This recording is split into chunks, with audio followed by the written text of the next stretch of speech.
Je pense que l'audiovisuel public représente d'abord une proposition forte et singulière dans le paysage médiatique français audiovisuel, avec une qualité des contenus, que ce soit en termes de production ou de diffusion, et un niveau d'exigence qui est malheureusement, qui trouve peu d'équivalent dans le secteur privé. Et que donc c'est un lieu d'information, de débat, de production qu'il faut préserver,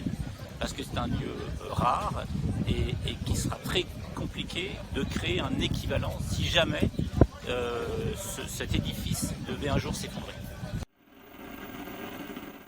Je pense qu'on vit un moment particulièrement compliqué en Occident et particulièrement en France, où la confiance dans les médias, la capacité à avoir des ressources à dédier à des enquêtes se fait de plus en plus rare, et que tout ce qui amènerait à une fragilisation des médias d'information serait une mise en danger à court ou moyen terme de notre démocratie. À cet égard, je pense que la suppression de la redevance audiovisuelle, qui, si je le comprends bien, soumet l'audiovisuel public à des décisions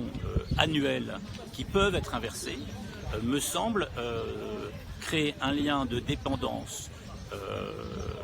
exceptionnel entre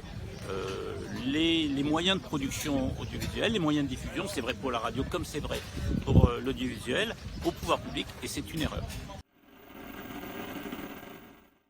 Je pense que ce sont les fondateurs du Monde qui avaient cette formule en disant